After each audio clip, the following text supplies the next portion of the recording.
दोस्तों, देहरादून में जहां विशेष सत्र शुरू हो रहा था, ठीक सत्र से पहले विधानसभा के गेट पर माहौल अचानक से गर्मा गया।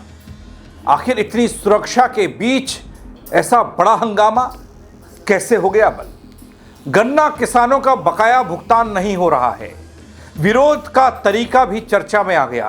किसानों की आवाज उठाने के लिए ट्रॉली भर के लाया गया गन्ना विधानसभा के गेट पर उलट दिया गया।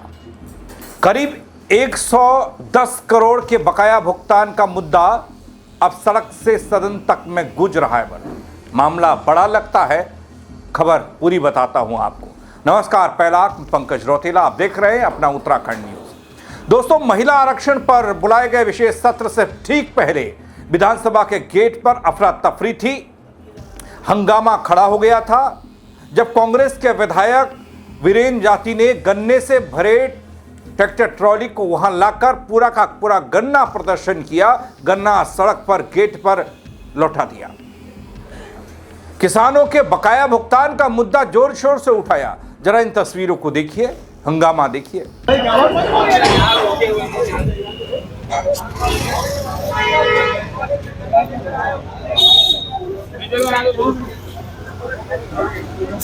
दोस्तों, उत्तराखंड विधानसभा में नारी सम्मान और लोकतंत्र में महिलाओं के अधिकारों पर चर्चा हो रही है।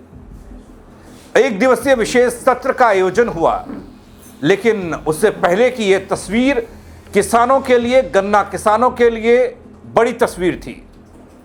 विधायक का मोटिव जो भी हो, लेकिन क्या वाकई में जो भुगतान की राशि बताई जा रही है यह नहीं हो पाई है? विधानसभा परिसर के बाहर की यह तस्वीर बहुत कुछ कहती है। कांग्रेस के विधायक हैं वीरेंद्र जाति। किसानों की समस्याओं को लेकर अनोखे अंदाज में उनका यह प्रदर्शन, यह अंदाज विरोध का दिखा। झबरेड़ा से आते हैं, गन्ने से लदी ट्रैक्टर ट्रॉली लेकर आते हैं, विधानसभा पर पहुंचते भी हैं और मुख्य गेट के बाहर ट्रॉली को पलट दिया जाता है। वैसे दोस्तों, एक दूसरा सवाल भी हो सकता है, क्योंकि विधानसभा के आसपास का इलाका पूरा छावनी में तब्दील कर दिया जाता है। भारी वाहनों की एंट्री पर रोक हो जाती है और भी तमाम तरह की परेशानियां, रूट डाइवर्जन होता है। लेकिन सत्र से ठीक पहले ये ट्रैक्टर ट्रॉली कैसे पहुंची, विधानसभा के गेट पर ये गन्ने का ढेर कैसे लग गया, ये अलग सवाल हो सकता है। देखते ही देखते गन्ना सड़क पर फैला हुआ दिखा। कुछ देर के लिए अफरा तफरी थी। मौके पर मौजूद पुलिस और प्रशासनिक अधिकारियों ने तुरंत स्थिति को संभाला और पुलिस वाले जुट गए गन्ना हटाने के लिए। और क्या करते?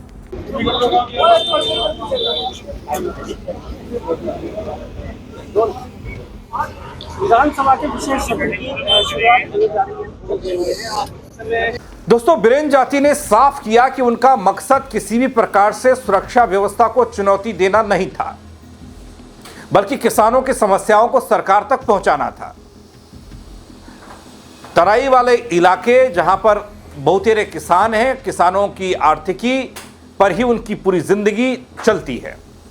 लेकिन गन्ना किसानों के भुगतान को लेकर एक बड़ा सा सवाल फिर से आ खड़ा हो गया कि क्या वाकई में जो दावे किए जाते हैं कि किसानों के दिन बहुर गए और अब तो गन्ना किसानों का भुगतान समय से पहले हो जाता है। लेकिन ये विरोध प्रदर्शन फिर क्या कर रहा है, क्या कहता है?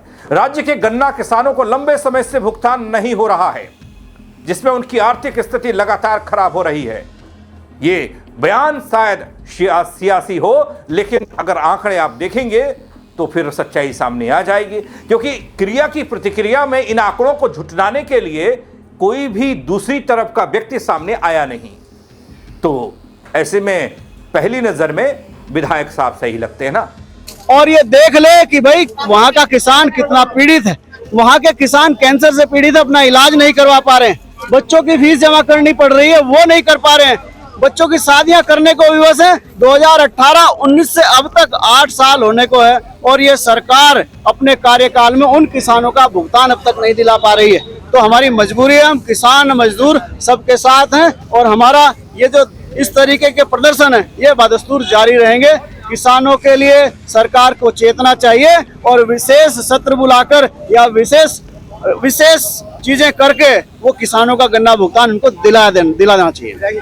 वहीं दोस्तों आपको यह भी बता दूं कि विधायक ने आरोप लगाया कि इकबालपुर शुगर मिल पर किसानों का लगभग 110 करोड़ रुपया बकाया है। बार बार मांग उठाने के बावजूद भुगतान नहीं हो रहा है, जिससे किसान परेशान हैं। जब तक किसानों का बकाया नहीं चुकाया जाता तब तक उनका यह संघर्ष जारी रहेगा। इसके अलावा दोस्तों यह भी कहा गया कि मकसद सुरक्षा तोड़ना नहीं था, सुरक्षा में चूक डालना नहीं था, बल्कि किसानों की आवाज को उठाना था। क्यों इकबालपुर मिल पर करीब 110 करोड़ रुपया बकाया है? किसानों को उनका हक क्यों नहीं मिल पाया? मजदूरी करने वाले तमाम लोग मजबूरी में अपने भुगतान के लिए भटक रहे हैं, उनका हक क्यों नहीं मिल पा रहा? विरोध लगातार हो रही है।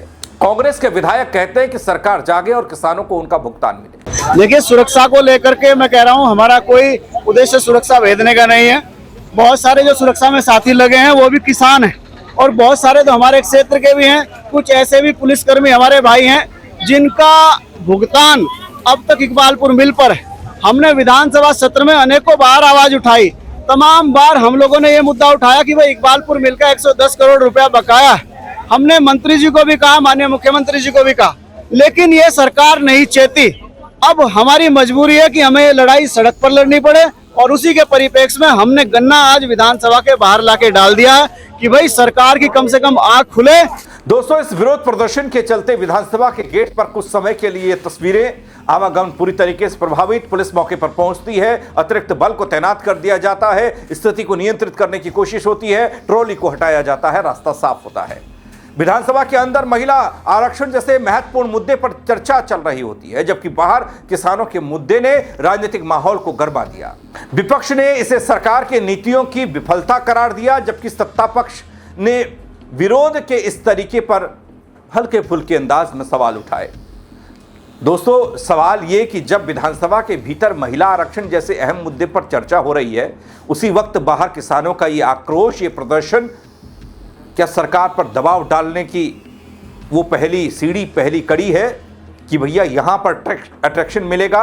110 करोड़ के बारे में सवाल मीडिया पूछेगा कि वाकई में ऐसा हो रहा है? और दूसरी तरफ व्यवस्था को चुनौती, क्योंकि सुरक्षा व्यवस्था चाक चौबंद होने का दावा पूरे देहरादून भर में हो रहा है कि देहरादून ही हाई अलर्ट मोड पर है बल पिछले कुछ दिनों से। लेकिन सत्र से ठीक पहले गेट पर ट्रैक्टर ट्रॉली गन्ने से लदी पहुंच सकती है, तो फिर तो कुछ भी पहुंच सकता है। क्या दोस्तों 110 करोड़ के बकाये की ये राशि किसानों को मिल पाएगी? ये लड़ाई अब जो सड़क पर आ चुकी है, जो जनता के संज्ञान में आ चुकी है, सदन में भी इस पर गाए बगाए हल्का फुल्का शोर सुनाई दिया, तो क्या ये लड़ाई खत्म हो जाएगी? आखिर किसानों को बार बार इस तरह के प्रदर्शन के लिए मजबूर क्यों होना पड़ता है? क्यों सियासी लोग भी साथ देकर अपना फायदा खोजते हैं?